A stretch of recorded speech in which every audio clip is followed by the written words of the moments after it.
Friends, ఇప్పుడే అందిన వార్త. కాంగ్రెస్ సీఎం రేవంత్ రెడ్డికి దడ పుట్టిస్తున్న నిర్ణయం ఆర్టీసీ.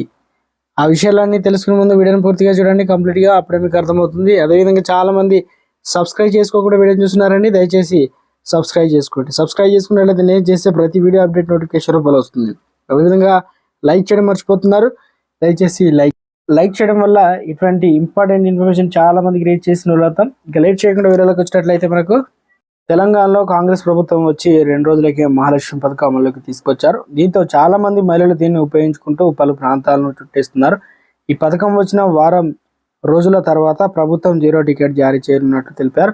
ఇప్పటి నుంచి ఐడి చూపిస్తే కండక్టర్లు 0 టికెట్ ఇస్తున్నారు. ఫ్రీ ప్రయాణం కారణంగా ఆర్టీసీ బస్సులో రద్దీ భారీగా పెరిగింది. అయితే ఇటీవల 0 టికెట్ విషయంలో ఓ కండక్టర్ అత్యుత్సాహం చూపించాడు. కేపీహెచ్బిలో ప్రయాణికురాలు బస్సు ఎక్కారు. ఆధార్ కార్డు చూపించి టికెట్ ఎస్ఆర్ నగర్ వరకు ఇవ్వమంటే కండక్టర్ మాత్రం కోటికి ఇచ్చాడని సమాచారం.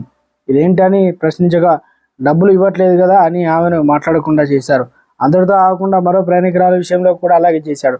ఇక ఈ విషయం ప్రయాణికులు అధికారుల దృష్టికి తీసుకెళ్లడంతో వారు చర్యలు సిద్ధమయ్యారు. తాజాగా మహబూబ్నగర్ నుండి తాండూరు వెళ్తున్న టీఎస్ఆర్టీసీ బస్సులో కండక్టర్ గండిడ్ జానపల్లి స్టేజ్ వద్ద మహిళలకు ప్రయాణికులు ఎక్కకపోయినా తన సీట్లో కూర్చున్న 0 టికెట్ ప్రింట్ చేశాడు. ఇదంతా గమనించిన ఓ ప్రయాణికుడు వీడియో తీసి సోషల్ మీడియాలో షేర్ చేశాడు.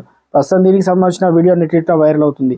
దీనిపైన ఆర్టీసీ యాజమాన్యం ఎలాంటి చర్యలు తీసుకోవడం ఉందో చూడాలి మరి. సో దీంతో మరోసారి రేవంత్ రెడ్డి సర్కార్ పైన భారీ ఖజానా భారం అయితే పడబోతుంది. ఇలాంటి లేటెస్ట్ అప్డేట్స్ కోసం ముందుగా మన ఛానల్ సబ్స్క్రైబ్